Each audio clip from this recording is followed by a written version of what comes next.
What's going on, guys? Kevin here to bring you a brand new video. For today, we're going to be doing day 17 of Horror October. Hope you're all doing well on this fine morning. For today's movie, we have decided to watch Don't Look Now yesterday. And, I had, pretty high expectations for this movie going in, and I was kind of let down, partially due to the fact that this really doesn't feel like a horror movie at all. And it is a good movie despite not feeling like a horror movie, but it was kind of a letdown that it didn't really feel like a horror movie. And I just feel like something needs to be said about the fact that movies like this and Rosemary's Baby shouldn't be considered horror movies, and there needs to be a real discussion about this. I feel because a lot of people talk about Rosemary's Baby being one of the greatest horror movies of all time, but it's not. It doesn't really feel like a horror movie throughout until the very end. And same thing with this one. Doesn't really feel like a horror movie at all throughout. So I don't get where these review sites are going when they put these movies as the best horror movies of all time. It just does not make any sense to me. So I think something needs to be said about that. And then also it just wasn't that great anyways, but I liked it a decent amount though. So yeah, but we'll talk about what's good and what's bad. So it had a good overarching plot that you could kind of piece together, and then realize what was going on, and then there's a pretty big payoff at the end as far as how everything comes together, which is kind of cool. The movie as a whole was kind of a little dull, I gotta say. But it was a little dull, but you did have that overarching narrative that you could kind of be okay, well, this is what's going on here, and that's what's going on there. So it's all leading up to this. But yeah, this movie, Don't Look Now, is basically about a guy loses his daughter, or a husband and wife lose their daughter, and they go to Italy to try to, I guess, cope with it, or just to do something else. And this guy gets a job fixing a church in construction, and his wife comes with him.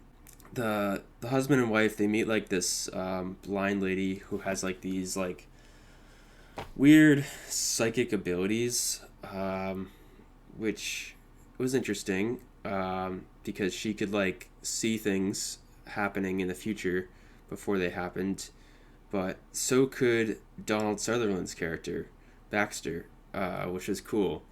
So you had two different characters who could see things that might be unfolding. And I'm sure if I went back and watched this movie again, I could probably pick up on a lot of things that are going on as far as things that they keep seeing, because there are a lot of weird occurrences early on where I'm okay, I'm not sure what that means. So if I went back and watched it again, I'd probably see more stuff, I imagine. But yeah, this psychic lady who's blind, does see some crazy shit. At the end, she sees Baxter being in danger. And she saves him early on too, when she saw him in danger also early on, and he nearly dies on this scaffolding. Yeah, there's just a couple of moments like that. Also, the wife sees their daughter, and then freaks out over that, but then she is somehow better for the rest of the movie because of that, as a result. And then early on too, Donald Sutherland could see his daughter dying before she died. So he could actually see her in the water before she was going to die. So that was interesting with that. and then like at the end of the movie, like he sees this person in a red coat, which reminds him of his daughter. So he wants to try to like help her, but it turns out it was like a trap to get this woman to like kill him. And that was like the only horror moment of the whole entire movie, was in like the final like 3 minutes of the movie. Like it actually becomes a horror movie where like he goes into this like eerie room and sees this person in the red coat, and then she kills him with like a knife. So you're like, oh, all right. And that is where it kind of like all comes together there.